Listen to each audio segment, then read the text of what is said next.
Hey y'all, welcome back to my channel. Today is the first day of Summerween and I've been looking forward to this for weeks. Really looking forward to diving into some horror this week, both reading and I want to play some horror video games. I think it's going to be a great time. But before we jump into the reading, I figured I could do a quick overview of my TBR for the week. So first things first, we have read a book in the dark or at night, and for that I've chosen The Last Final Girl by Stephen Graham Jones because this one's pretty short. This is formatted as though it's a film script, so I feel like it's going to be a good one to kind of read in the evenings, and it should be a fairly quick read, so I'll be able to actually read it at night and get through it fairly fast. I gotta find a place to put that down. We also went to Milk Lab earlier today. My mom visited to meet the new dog and went to this cool place where we live where it's like a bunch of different small vendors, and one of them was Milk Lab, and it was really good. Anyway, complete tangent. Second book I'm planning to pick up is for read a horror or thriller, and I originally planned to read Homes Where the Bodies Are for this, but I think I'm actually going to go with Strange Pictures by Uketsu because I've seen several people reading it recently. I think Gavin from Gavin Reads It All read it, and Jade from January Reads, and what I'm noticing, because not just them, a lot of people have read it, but those are the ones I can think of off the top of my head, but what I'm noticing is that the people who read it have had really interesting reactions to it, even if they haven't necessarily enjoyed it. So I really want to give this a try, and I've been kind of thinking about this. It's been kind of lingering at the back of my mind for a couple of months now, so I really want to give that a try. I'm gonna have to talk fast because my battery is dying. So anyway, read a book with a sky on the cover. Linghun by Ajiang, short book about grief and about a place where you go when you want to be haunted. If you turn the book upside down, it is in fact a sky. Horror store for a book you've owned for more than a year. It's been on my shelf for more than a year, and it's Haunted IKEA or possibly spooky other dimension IKEA. Unclear. I don't really know what's going on there. And then finally, Tomie for read a horror manga, novella, or audiobook. So gonna give this one a try. It's the last of Junji Ito's kind of longer works that I haven't read yet. So that's the plan for the week. I'm not sure yet what I'm actually going to start with, but I'll figure it out and you'll know momentarily. I also plan to do some horror video games this week. I'm hoping to play Mouthwashing because I've been really intrigued by that. My friend Moth said she thinks I'll like it. And then I've also been playing at Dead of Night with my friend Six, so I think that's gonna be a great time too. Yeah, just really excited to dive into more horror, and I'm gonna go charge my battery and figure out what I'm reading first. Same spot, but a different day, and I do have some updates for you. The first update is that I decided to kick things off with Horror Store by Grady Hendrix. It typically takes me longer than I think it's going to read his work, so I wanted to give myself plenty of time to get to this, and I actually finished it pretty quickly. This one is a pretty quick read, I think partially because the format is full of like gigantic margins, but this is about a woman named Amy who works in a place that's basically like IKEA but cheaper called Orsk, and she doesn't really care for her job, but she like desperately needs it because she's in a lot of debt. She's really behind on her rent. She's having like a really rough time, and she doesn't really know what else to do. Like, she has no other options, she feels like. But she also is concerned at the start of the book that she's about to be fired by the deputy manager, Basil, because she thinks that he has it out for her, basically, that she thinks that he hates her and he's trying to get her fired. That is not the case, but she instead gets asked to stay overnight with him and another coworker to try and figure out what's going on because some of the merchandise keeps turning up damaged in the mornings. So they're trying to figure out like who's breaking into the store and damaging things so that they can resolve the issue before corporate, hiccups, before corporate shows up and like investigates themselves. So that's the setup. They end up in the Orsk overnight and things go very, very poorly for them. I really enjoyed the horror aspects of this, like the actual visuals that were being described. I thought that was really creepy. I also really liked Amy and her relationship to her coworkers. A lot of the book is about her growth from kind of wanting to run away from her troubles to starting to take responsibility for her life and responsibility for her actions and trying to help the people around her. So I really liked that growth for her, and I really liked particularly the way that her relationship to Basil evolved over the course of the story. She thinks he has it out for her at the start, but we learn that his like feelings about their like working relationship are very different than she thinks, and that he's a lot more complex than she thinks he is. We find out a little bit about his backstory, which is that he has like a sister that he's taking care of. And then meanwhile, Amy's whole thing is that she's been running away from her mother. Her mother lives in a trailer with her current boyfriend, and Amy has always kind of wanted to escape the trailer, and now she's like seeing this impending need to move back in with her mother because of this potential like loss of her home due to being behind on rent. So they both have these kind of complex backstories of things that they're dealing with at home that influence the way that they feel about their job when they're at Orsk. And their relationship to each other just evolves in a really dynamic and interesting way across the course of the story as they get to know each other a little bit better and kind of better understand each other's perspectives. So I really liked those aspects of this, but I had some problems with the setup, and I think those problems made a lot of what was happening here fall flat for me. One thing was that I don't feel like we understood why Amy wanted to like escape her mother's trailer, because she interacts with her mother some at the end of the book, and it seems fine. Like, it's not clear why she's so desperate to like stay away from living with her mom again. It felt a little bit underdeveloped to me. And then the other issue I had is that the horror setup here, and I'm going to do my best not to spoil this too much for anybody who might be interested in reading it, but the horror setup is basically that the Orsk has been built on an old panopticon site, an old prison from the 19th century, and there is now an entity haunting that land that is impacting the Orsk. So that's kind of generally what's being set up throughout the story, but my issue with it is that panopticons are all about surveillance, and it was weird to me that it specified that it was a 19th century panopticon, and then it wasn't at all about like surveillance. It was more about discipline. We see a lot of like torture happening throughout the story, and it's kind of equating like, it's all about like forced work basically. So it's like equating the forced work experienced by the prisoners in the panopticon to the like experience of being a retail worker, which I think is interesting and a compelling idea. But the issue I have is that it kept going like, oh, the panopticon, and I'm like, that's not what panopticon is. And surveillance was not at all important. If you're not familiar with the idea of a panopticon, let me explain that real quick. It's basically a round prison where, and this was invented by a guy whose name I can't remember now.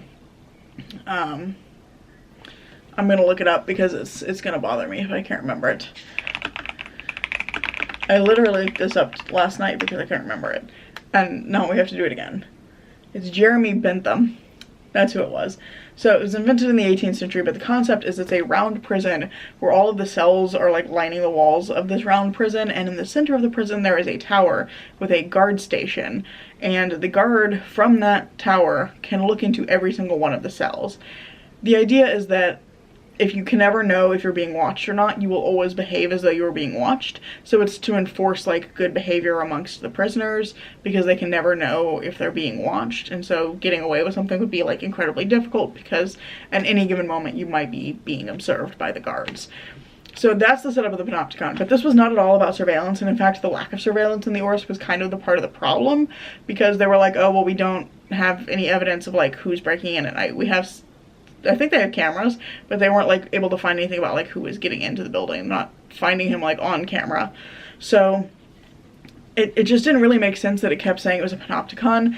The other thing was that it said it was a 19th century panopticon, and there's an entity associated with the prison who shows up through the story who keeps talking about like humoral medicine and humoral theories of the mind as well.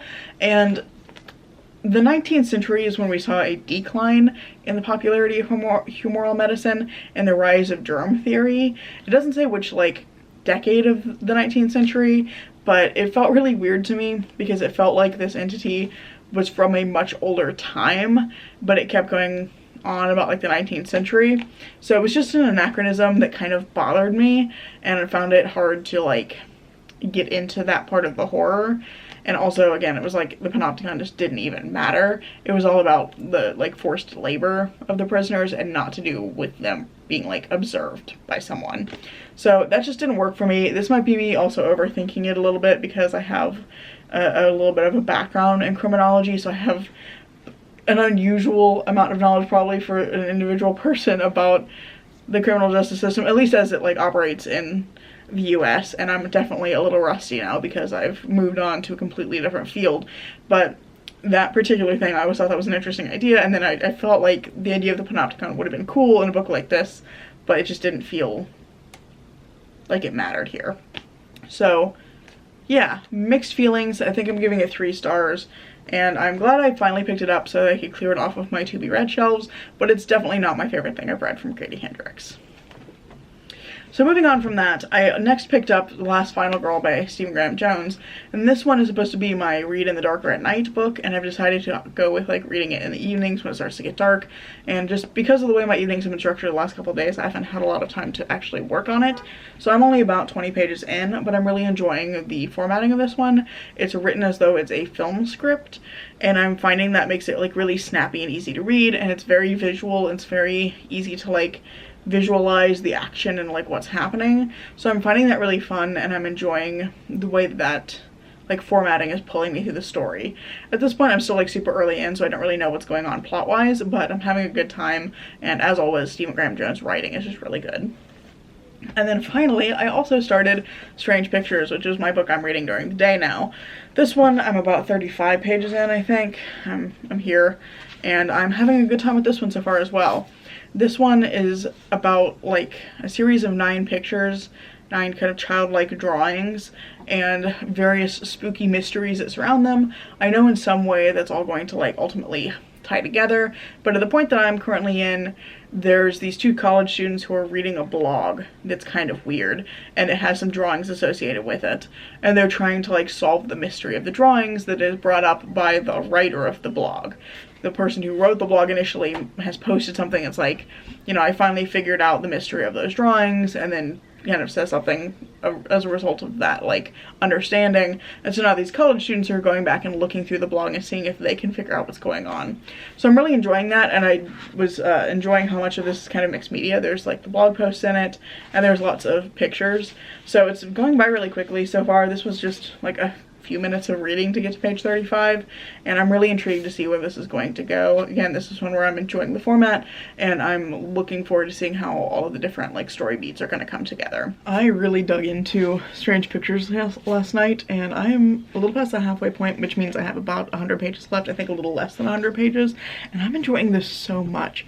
It's really interesting in that I think it's kind of horror mystery. It's not particularly, I would say, scary, but it has these like kind of creepy situations that people get into, and there's a lot of mystery about like what exactly is going on with the pictures, how do they relate to the events that the characters are experiencing, and we're jumping between chapters between different characters, but all of the different pieces connect to each other in some way, and I'm just having a great time reading this. I like devoured the first 130 pages of this last night. I could not put it down, and I am so excited to pick this up this evening and finish it. I do have to take the dog to her first vet appointment today. We're actually going together, my partner and I, so that we can both meet the vet and kind of get her established and ask some questions and all that. So we have to do that this evening first before I can do any reading, but I am planning to devour the last half of this today because this is so interesting and so fun. It's just like a really fun book. I'm having a great time, and it does have some really dark topics in it. I do have to put that out there. Like, there's some dark moments, but I would say that it does a good job of balancing like the really dark moments with the more like mystery like elements of it. So it's just a good time. It's really interesting. The writing is pretty good. I really like how visual it is as well. So there's lots of like diagrams. There's pictures. These are not the drawings that are related, I think, but there are like the drawings themselves that are creepy. I think I can show you one from like the first chapter. So like these are the drawings that are really important in the first chapter, but there's also like all of these diagrams that help explain characters' thought processes. Like you get a diagram of a character's apartment when they're like entering their apartment, and that's really important for the story. Or you get like, I was gonna say there was a good one that was like how somebody was understanding the creation of a drawing. Here it is. So like we get a zoomed in element of a picture, and then like here's how this person is deciphering how this drawing was created. And I really like just how visual it is. There's lots of charts and diagrams and different visual elements that break up the pages, which I think are contributing a lot to the story and really help you understand what the characters are talking about. So yeah, it's a good time so far. I'm really looking forward to reading more of this. I've not had some time to finish Last Final Girl yet. That one I probably will work on more this evening after I finish Strange Pictures. But yeah, I'm having a great time. This has been a really successful week for me so far. My reading has slumped really hard through the earlier parts of the year. I feel like I've had a lot of like ups and downs for the first few months of the year, or first half of the year really, not even a few months at this point. But I'm feeling like I'm on a roll now this week. I feel like picking up stuff that I'm really in the mood for is helping me get that like motivation back, and I'm just having a really good time this week. So yeah, just figured I'd let you know that because I'm loving Strange Pictures, and I've been thinking a lot this morning about like all of the visual elements and how everything's coming together, and I keep thinking about like what is going to be the answer to the current chapter that I'm currently reading, and where is all of this going, like what's going to be the thing that ties it all together. It's really fun, and I'm excited to dive further in. My timeline was a little shaky there for a bit, but I did manage to finish Strange Pictures today, and I really enjoyed this. I think I'm gonna give it 4 stars. I typically am kind of a sucker for a story that's made up of smaller stories that are interconnected. I love that kind of structure. I always think it's very fun and clever, and this one being a mystery was also basically going to be something I enjoyed. I love a good mystery, and I just felt like this was really fun. It was really clever. I liked the ways the different sections tied together, and the way that the whole story kind of comes full circle, the way that it all ties up neatly in a bow. Sometimes I don't like stories that tie up neatly in a bow, but in this case I think it worked. I think it was fun to see how all those different puzzle pieces slotted together. So really enjoyed that. I think this has also got some really creepy sections in it. It's got some really cool twists, and I just had a really great time reading it. I loved how visual it was. I think I said that earlier, but I liked all the diagrams and the images, because you get the actual like strange pictures, but you also get diagrams as people are like trying to solve the puzzle themselves. So you're getting little pieces of like how they're thinking through whatever piece of the puzzle they're looking at. I just really enjoyed that format. It was really interesting, and I liked the characters. I thought that the like overall solution to the mystery was really interesting. My main issues with this, why it's a 4-star instead of a 5, are that one, some of the latter sections of the book ended up being a little, I think, overly convoluted. The answers to some of the questions were too complex to be believable, and there were also a few pieces of it that were just like a little bit too convenient, like people's plan just going kind of too perfectly to plan. So I had some issues with how that part wrapped up in the latter part of the book, but I did like the interconnections between all the different sections. So yeah, overall had a really good time with this, and I'm now really looking forward to reading Strange Houses, which is Yuketsu's second book, and I just found out about it by accident. I walked into Barnes & Noble and it was on a table at the front, so I had no idea it existed, and now I'm extra excited to pick it up because I had such a good time with Strange Pictures. So that's where I'm at with my reading this evening, and now I think I am assuming I can get through The Last Final Girl, which should be the top one behind me. No, okay. So assuming I can get through this on time, I should be on track to actually finish all 5 of my books by Saturday, or by the end of Saturday. So that's awesome. And I did want to mention I also started the first few pages of Linghun. I decided to pick this up earlier just to give a little sense of what it was like, and give myself a little sense of what it's like. I forgot a word in the middle there. But so far, it's interesting. This is a story about a place where you go when you want to be haunted, and it's following 3 different characters. I've met 2 of them so far. One of them is just named Mrs., and there's no name beyond that, but we're also following Winchi, who is a young woman, or not even a young woman, like a young girl whose family moves here after her brother dies, and so they're trying to be haunted by her brother's ghost, and it's about her like feelings about that and her like family dynamic. So really interested to see where this is going to go. I liked the writing in the first section, and I'm intrigued by the concept, so I'm looking forward to reading more of it. But yeah, I feel like I'm making some really great progress, and especially if I get these 2 done. Tomie, despite being the thickest book on my TBR, for some reason I put Horror Store back over there, I didn't mean to do that, but despite being the thickest book on my TBR, this one will probably take me the least time because I usually tear through Junji Ito's work pretty fast. So I'm feeling really good about my chances here of finishing all 5, and I'm really excited to keep reading. So it's a good week so far, looking forward to accomplishing my goals. So I finished Linghun last night, and I'm having some mixed feelings about this one. I think I'm gonna give it 3.5 stars because I would say overall I enjoyed my reading experience with it. I think conceptually it's very interesting. We're looking at ghosts who are trapped on the mortal plane, not because of their own unfinished business, but because of the unprocessed grief of their loved ones. They're kind of forcibly brought back because there are people who have not yet like let go and moved on. So I think that's really interesting, and I liked the way that that developed and what we learned about it throughout the course of the story and what we saw of different people's feelings about it and reactions to it. I thought that was a really interesting concept. I also think the writing in here is just really good. Like on a sentence level, it's fantastic. Ai Zhang is clearly a very talented writer. So those elements really pulled me into the story and I enjoyed my time with it. That said, I think this needed to be quite a bit longer. I don't think that this concept and the pieces that we're given work super well as a novella. There were a lot of moments where something really dramatic would happen and it would not hit in the way I think it's intended to, because it was based on a relationship between characters that we were not shown. We were told, like, for example, that Penny and Bakino, we know, are supposed to be friends. And then something really dramatic happens with one of those characters, and we're looking at the other characters' reactions to that event.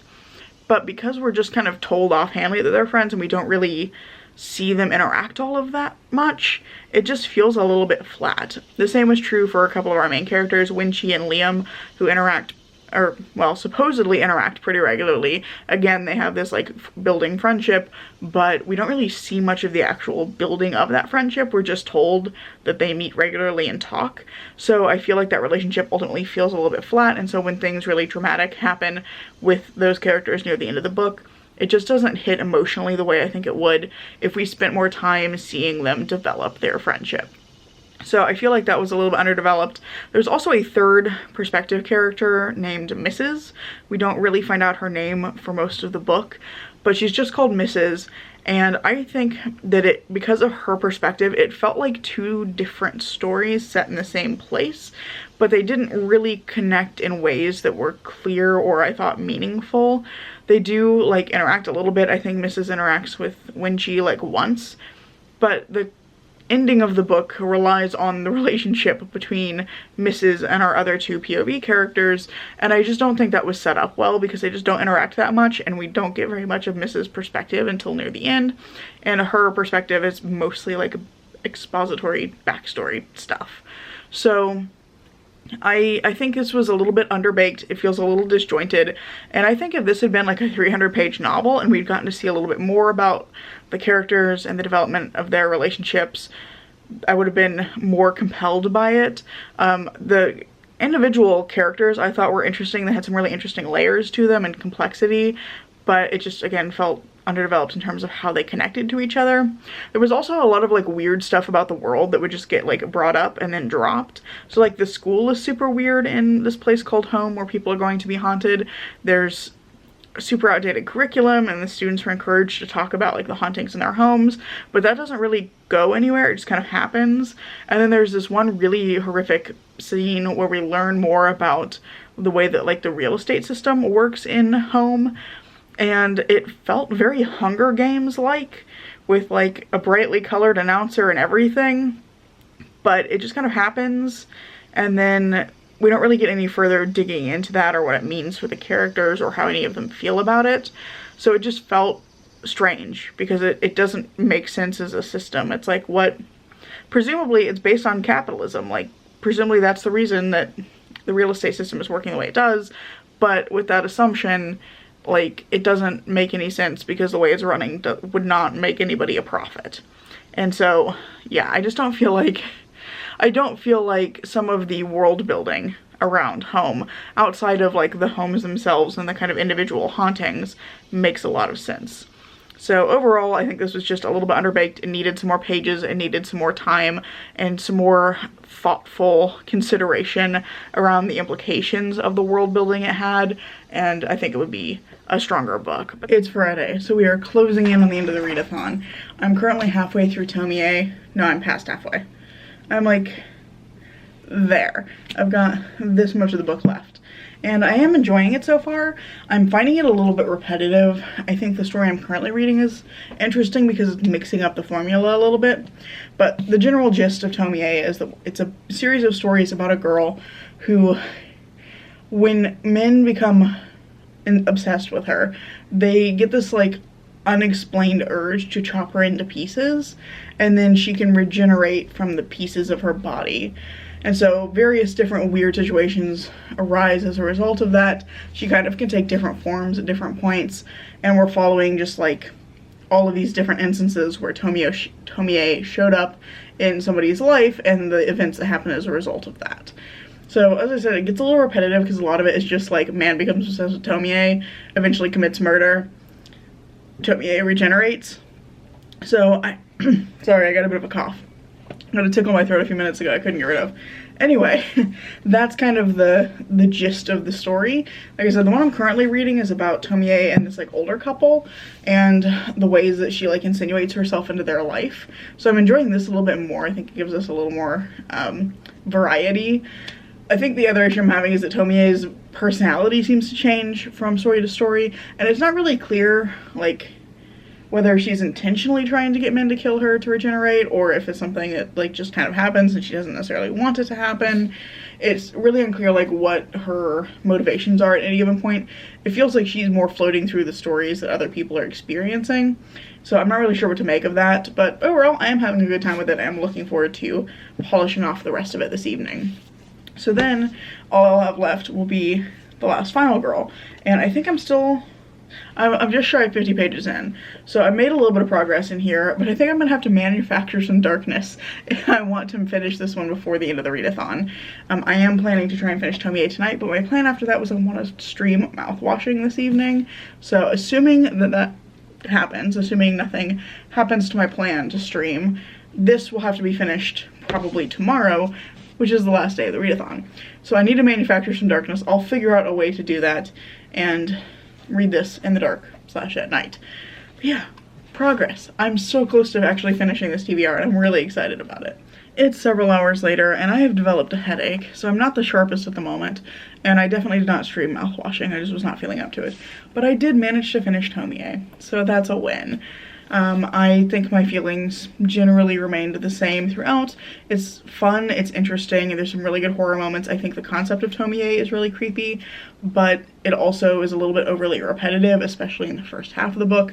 I did think the last half was a little stronger. We get some more unique stories and some more different perspectives on Tomie and some different views of like the impact that she has on people's lives.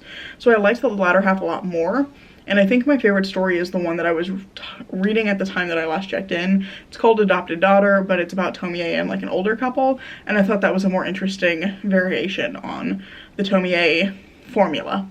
So glad that I picked it up. I think I'm probably gonna give it 3 or 3.5 stars. And I can now say I finished the big 3 of these black and white Junji Ito editions of this Uzumaki Ingyo. I have finally completed all 3 of them and I'm excited to have done that. That feels like an achievement.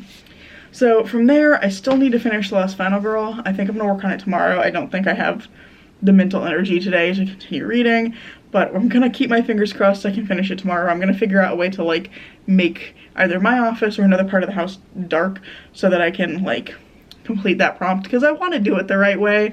I just want to think about how I can make darkness where I can still read. I do have a reading light, like a book light thing, so we'll be able to use that. But I'll figure that out tomorrow. In the meantime, I think I'm going to spend some time talking to a friend on Discord, and we'll see how I get on from there. Okay, so it doesn't look like it, I think because there's a little bit of light leaking in through my blinds, but my office is actually pretty dark right now. That's all the light I'm getting. My camera is adjusting to compensate, but this room is fairly dark in reality. So I think I'm gonna hang out up here to do my last bit of reading to finish up this Read a Book in the Dark at night and see if I can power through the rest of The Last Final Girl today. We are going to be leaving the house for a little bit today. I need to go pick up a library hold, and I think we're going to go somewhere else. I don't know where we're going exactly. My partner has something cooked up, so we're going to go hang out a little bit outside of the house for a while. Since we got the dog, we've been very much like stuck to the house as she's been working through her decompression and getting used to us, but we are trying to now give her like short periods of time where we're not here so that she can get used to that and it won't be so scary, because we went to lunch with my mom and she cried for 20 minutes before we could leave. So yeah, we're trying to give her a little bit of time to adjust to us being away for short periods of time, because we're usually not gone very long. So that is the plan for the day. Hopefully I can power through the last of this and finish this TBR. That would be a major accomplishment for me. But regardless, I'm having a good time reading it and I've been really enjoying Summerween. So whatever happens today, it's been a really great week. My partner and I got back a little bit ago from our wanderings. Come on camera, you can focus. There we go. Okay, we got back a little bit ago from our wandering. We went out because I needed to pick up a hold from the library, and then he surprised me with a trip to Barnes & Noble. So I come bearing books. Also a new Barnes & Noble tote bag because I have the memberships. You get a free tote bag every year, which honestly might be my favorite perk of that. The tote bags are like super nice, they're super high quality, and I do like to take them with me everywhere I go when I am shopping. But from the library, I picked up my hold on Almost Dropped Stuff. This Book Will Bury Me by Ashley Winstead. Forgot her name for some reason. I kept going with Ashley Graham and I'm like, no, that's a model. Okay. So Ashley Winstead's This Book Will Bury Me, which is about some young women who get involved like investigating a true crime case, it sounds like. And then I also picked up, just because we took a look around, picked up The Gathering by CJ Tudor, which I believe is like police procedural but with vampires. So that really appeals to me. That sounds really fun. So those are my 2 library books. And then went to Barnes & Noble and I was looking specifically for King of Ashes by S.A. Cosby. I read All the Sinners Bleed last year and absolutely loved it, so I definitely wanted to pick this one up. I'm really excited to pick this up and like actually read it. I'm about to say pick it up twice in 2 sentences. Anyway, I'm excited to actually get to this one. I'm thinking August might end up being like a kind of mystery and police procedural month. I think that's kind of what I'm feeling like doing next after I get through hot cool summer here in July. So I think I'm gonna try and read this next month. And then I also picked up, because I hadn't seen it physically yet, it came from Del Rio by Stephen Graham Jones. This was my one kind of on a whim purchase, but this is a novella about a guy who's a smuggler, but he also becomes a like rabbit-eared creature. It says rabbit-eared monster starving for vengeance. Sounds really intriguing. He's like paid to smuggle moon rocks across the border, and I'm curious to see where that's gonna go. Also, I don't know if you can hear the thunder. It has in fact started storming here, so we got home like just in time because it started pouring rain right after we came in and sat down. Yeah, there's my 2 book purchases. So that's what I've got new, and now it's about a little before 6 p.m. I think, and I am going to do my absolute best to polish off the last 100 pages here. I made it to the halfway point earlier. I am really enjoying this. I feel like it's a little confusing. There's a lot of characters, there's a lot going on, and the kind of constantly shifting POVs are a little bit confusing and disorienting. I think possibly intentionally, but having a good time, excited to see where this is going. I don't have a sense yet really of what the like horror plot is, because there's not been much horror up to this point. There's been like speculation about what's going on, but there hasn't actually been a lot of like horrific stuff yet. So that makes me think that the last probably half of this is going to be really intense. So yeah, having a good time. Gonna polish off the rest of that, and hopefully we'll be done this evening. I would love to be able to actually say I've completed my Summerween TBR.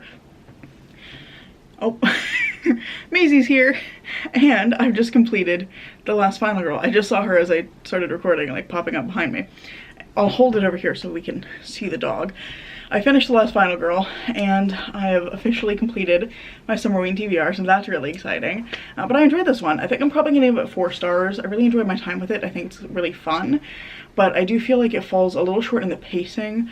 I think the first half of the book is really slow and not a whole lot happens, and then we have this really like high octane ending, which like, that's fun and all, but there's really not a lot of like slasher anything happening for quite a while in the book, so I wasn't like sure what to expect as I was going forward.